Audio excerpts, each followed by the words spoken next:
Alors, dans cette dernière partie de notre cours, on va essayer de le consacrer au comportement élastique linéaire et critères de plasticité. Cours 5, élasticité linéaire et critères de plasticité. Donc, on va essayer de poser un problème dans un cadre d'élasticité linéaire et on va essayer de voir dans un dernier lieu quels sont les critères qui permettent de situer justement ce domaine élastique linéaire, le domaine de plasticité. Tout ce qu'on a développé, en tout cas dans ce cours, et s'inscrit surtout dans la loi de comportement, dans un domaine élastique linéaire. Et l'idée, c'est quand on est dans un domaine linéaire, d'élasticité linéaire, et quand est-ce qu'on est dans un domaine de plasticité. Alors, l'élasticité linéaire, nous avons étudié de façon plus approfondie l'une de ces lois de comportement, notamment l'élasticité linéaire. Dans la pratique, c'est certainement le comportement qui est le plus facile à employer, le plus facile à gérer, du moment que les équations ils sont linéaires. Donc, c'est facile à les utiliser, de les manipuler. Toutefois, la loi qu'on utilisera sera limitée à des matériaux qui sont isotropes. Donc, on va rester dans un milieu, en tout cas, tout ce qu'on développera concernera les matériaux qui sont isotropes. Et vous avez vu que la loi de comportement pour ce genre de comportement et ce genre de matériaux, il est beaucoup plus simple à mettre en place. Alors, l'élasticité bidimensionnelle, c'est un état plan, soit de contrainte, soit de déformation. Donc, parmi l'ensemble des hypothèses simplificatrices que l'on peut être amené à faire, c'est l'hypothèse d'état plan. Il apporte rapidement une étude avec beaucoup moins de variables. Et c'est souvent le cas qu'on utilise aussi dans le cadre du cours de la gestion des matériaux, puisque les poutres, généralement, ils admettent un plan de symétrie. Les problèmes sont souvent des problèmes plans. Et la manipulation justement de ces états plans est beaucoup plus appréciée dans le cadre de ce cours, du cours en tout cas de la gestion des matériaux ou calcul des structures. La méthodologie particulière qui est développée et qui permet dans de nombreux cas d'aboutir à une solution, en pratique, il semble qu'il y ait deux cas d'élasticité plan, donc le cas contrainte plane et l'état de déformation plane. Alors, état plan de déformation, comme vous voyez dans le tenseur en bas, le tenseur de déformation, il est exprimé uniquement dans le plan x1, x2, ou E1, E2. Il n'y a pas de déformation, remarquez, il n'y a pas d'indice 3, donc il n'y a pas de déformation suivant l'axe x3. Donc, considérons un corps dont la forme est un cylindre de génératrice parallèle à l'axe E3, si le champ de déplacement est tel qu'il soit indépendant de la coordonnée x3 du point, et que sa composante axiale, c'est-à-dire le déplacement suivant l'axe E3, il est nul, alors on dit que l'on a affaire à un état de plan de déformation. Alors on constate bien que les déformations sont données exclusivement dans le plan orthogonal à l'axe du cylindre, orthogonal à E3, et qu'il suffit de connaître les déformations dans une section droite pour les connaître dans tous les points des domaines étudiés. Alors, par l'intermédiaire de la loi de comportement que nous avons développée, on peut aboutir à un tenseur de déformation, mais on remarque cette fois-ci que sigma 3,3, il n'est pas nul. Donc, si vous manipulez un peu la loi de comportement, via les déformations qui sont proposées, on remarque que sigma 3,3 est composé par le coefficient de Poisson et la sommation des contraintes normales sigma 1,1 plus sigma 2,2. Donc, l'état de contrainte résultant d'un état de déformation plane, il n'est pas plan. Puisque vous avez une contrainte sigma 3,3 qui résulte de la loi de comportement. Le champ de contrainte est donc, comme le champ de déplacement et de déformation, il est indépendant de x3 et on ne pourra donc être dans un état de déformation plane que si l'ensemble des problèmes est invariant par toute translation parallèle à E3. Ceci impose en particulier que le corps soit long. Généralement, cette configuration et cette hypothèse de déformation plane, elle est beaucoup plus assortie au cas des géométries qui sont élancées, qui sont longues, comme un cylindre avec une certaine longueur, élancé, on peut supposer que la section transversale, vous avez une déformation plane, ce qui est bien entendu est réel, parce qu'on suppose que dans la direction E3, elle est infinie. Mais par approximation, les cylindres, comme je dis, de grande longueur pourront, selon certaines conditions, être supposés en état-plan de déformation. Donc, c'est une hypothèse qu'on peut émettre dans le cas des corps qui sont élancés. La force de volume par unité de volume est donnée par les équations d'équilibre. Donc, on peut manipuler les équations de continuité pour en déduire les forces de volume. On remarque que F3 égale à 0. Il n'y a que les efforts de volume qui sont portés par E1 et E2. Donc, il ne peut pas y avoir de chargement axial. Alors, par contre, l'état-plan de contrainte, on suppose un domaine en état-plan de contrainte. Si le champ de contrainte en tout point ne dépend que de deux coordonnées, x1, x2 par exemple, et les composants du tenseur de contrainte associé à la troisième coordonnée sont nuls. Donc on remarque que sigma 1,3, sigma 2,3, sigma 3,3, ils sont nuls et on est dans un état-plan de contrainte. Par l'intermédiaire de la loi de comportement, là encore, on peut calculer le tenseur de déformation et on remarque que epsilon 3,3, il n'est pas nul. Mais on remarque que l'ensemble des déformations dépend que de x1 et de x2. Donc, par analogie à l'état de plan de déformation, il est possible de déterminer la dilatation linéaire dans la direction axiale en fonction des deux autres dilatations linéaires, la composition de epsilon 1,1 et epsilon 2,2. Et là, on a utilisé un peu les coefficients de Lamé. Les équations d'équilibre, là encore, on peut les utiliser pour qu'on puisse mettre en place l'ensemble des équations. Moyennant donc l'équation de continuité, on peut calculer le chargement sur une force orthogonale à la direction E3. Et on remarque là encore que F3 égale à 0.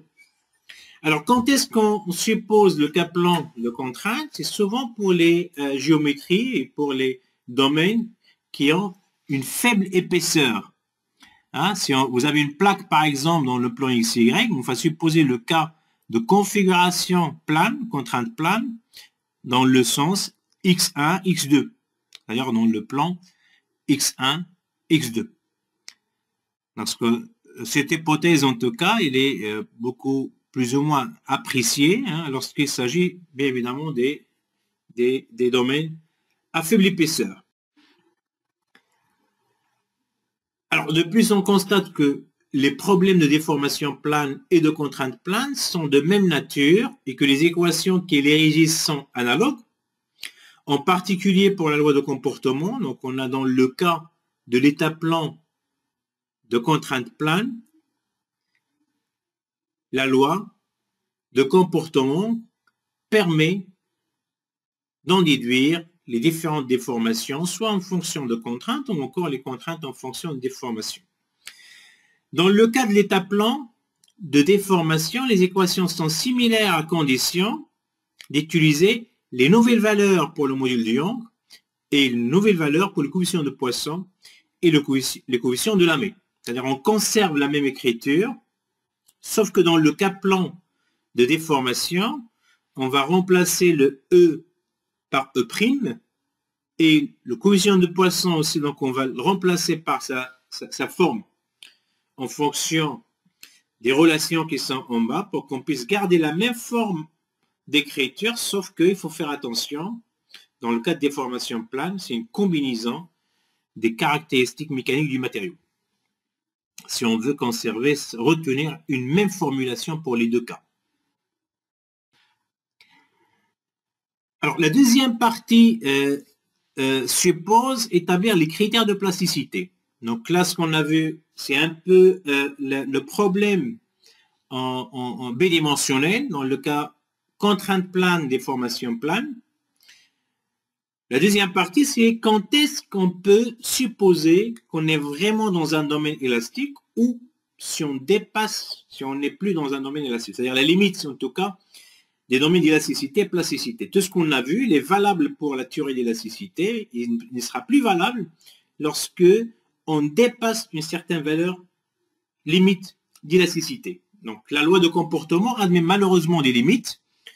Dans pratiquement toutes les expériences, on constate que lorsque les efforts appliqués sont trop grands, le matériau perd ses qualités d'élasticité. Donc là, on est dans des déformations qui sont permanentes, qu'on appelle les déformations plastiques.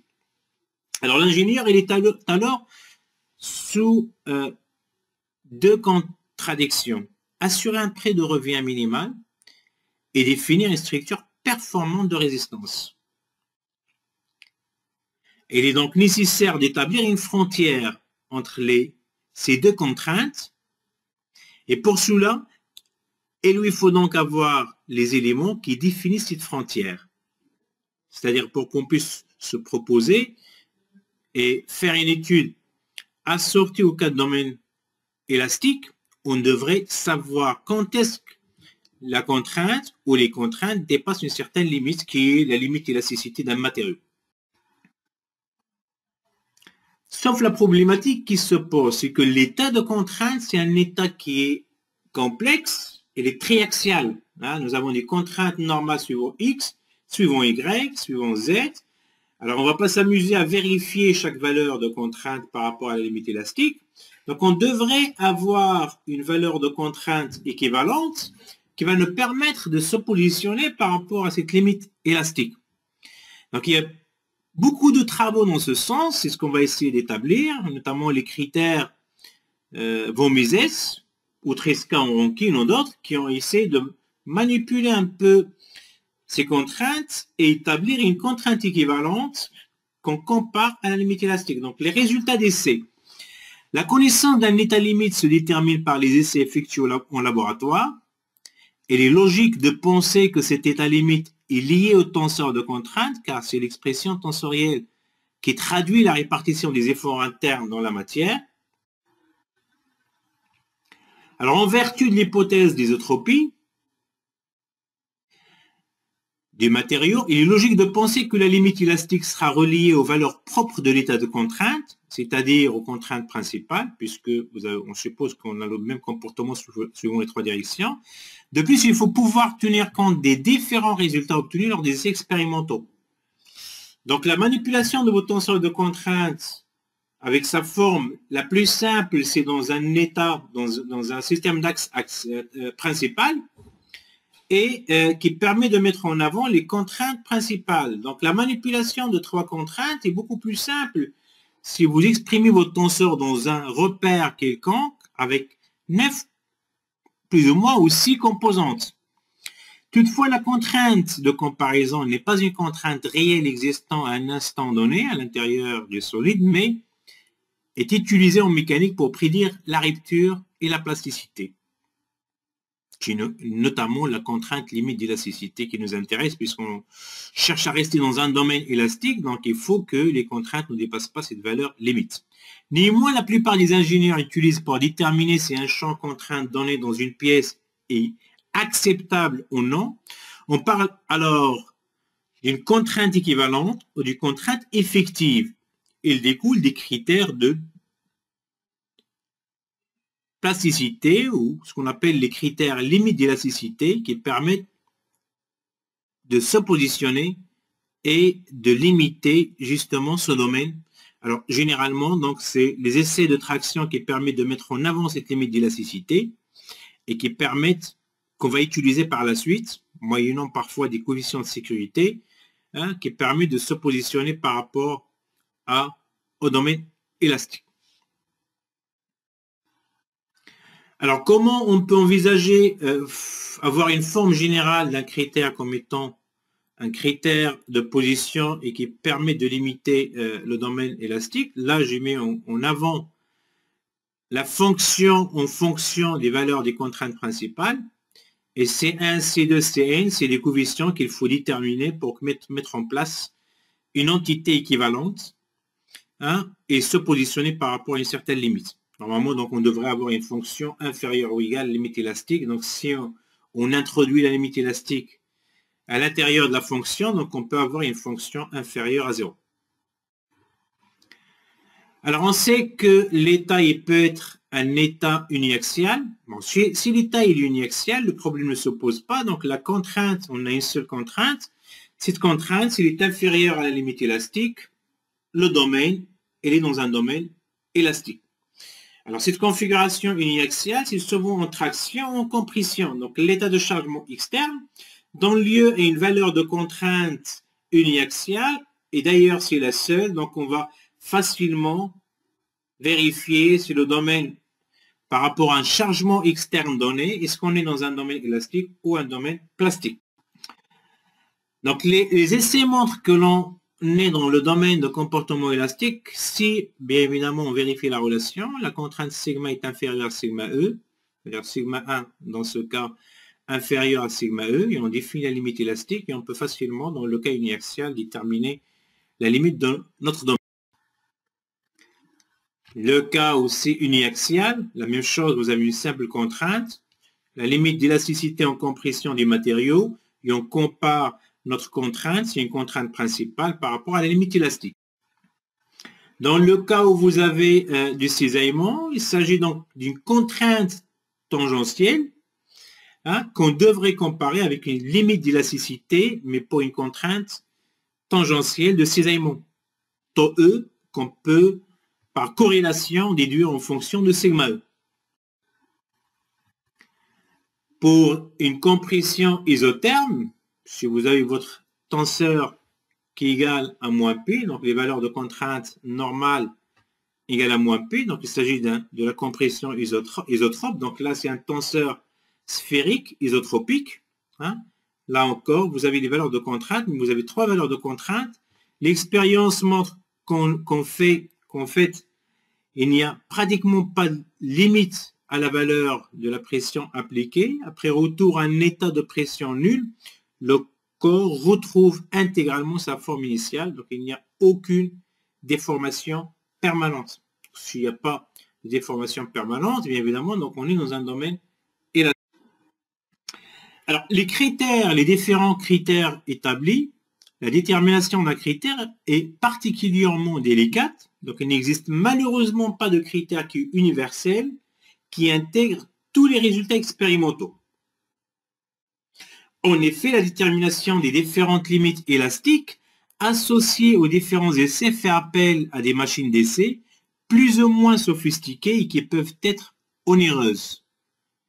Aussi, on préfère utiliser des critères qui ne font appel qu'un ou deux essais et qui sont plus simples à mettre en œuvre. Donc, ce qu'il faut retenir, c'est qu'il n'y a pas un critère qui l'emporte par rapport à autre. Donc, il n'y a pas de critère universel, mais il y a différents critères qui ont été établis par plusieurs auteurs et qui sont plus ou moins fiables, qu'ils ont fait preuve, en tout cas, de leur fiabilité, mais tous les critères ont leurs limites. Alors, on commence par le critère de Tresca, qui suppose, c'est un critère dit de la contrainte de cisaillement maximal, qui suppose que 2 taux max qui égale max sigma principal moins mini sigma principal inférieur à la limite élastique. Donc ça, c'est la première proposition d'un critère qui permet de situer le domaine élastique. Donc si la valeur est inférieure à sigma E, on est dans un domaine élastique. Si elle est supérieure à sigma E, on est dans un domaine plastique. Ce que j'appelle sigma T, c'est la contrainte de Tresca. Justement, donc la validité de ce critère suppose la valeur inférieure à sigma E et on impose une corrélation entre taux E qui égale à 1,5 sigma E. Le deuxième critère qui est aussi souvent utilisé, c'est le critère de von Mises. Alors von Mises, il fait appel aux contraintes principales. Sa formulation, c'est ce que vous avez devant vous. Donc, il fait manipuler un peu dans sa relation les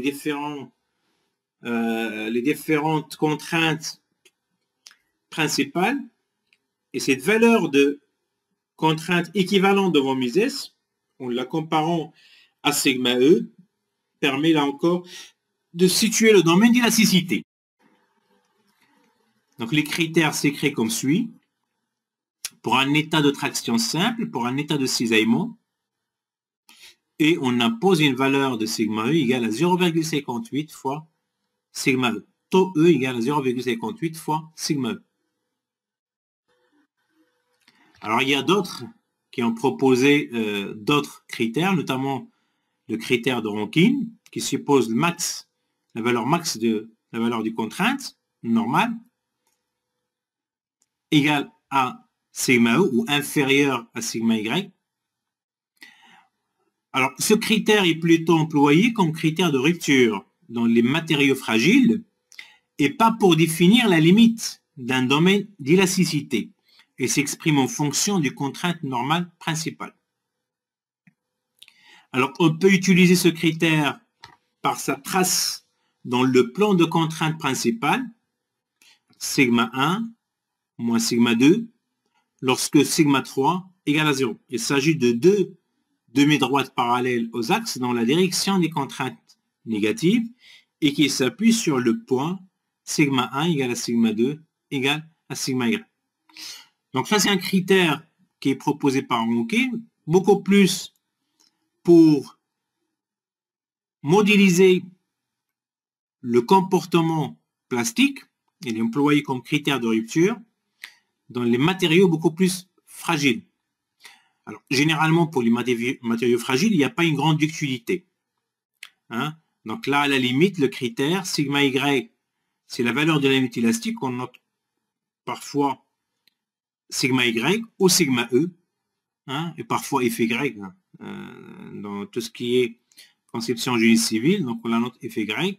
Et cette valeur permet de situer le mode de rupture. Donc là, il n'y a pas une ductilité. Souvent, pour les matériaux fragiles, ce critère est souvent là encore utilisé.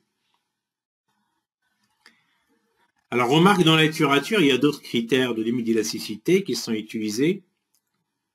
Il y a pas mal, si vous regardez la littérature, il y a pas mal de critères, mais le plus souvent utilisé, c'est celui de von Mises et Tresca. Hein, dans la plupart des calculs, dans la plupart des ouvrages, en tout cas en termes de modélisation, ceux qui sont les plus appréciés, c'est von Mises et Tresca.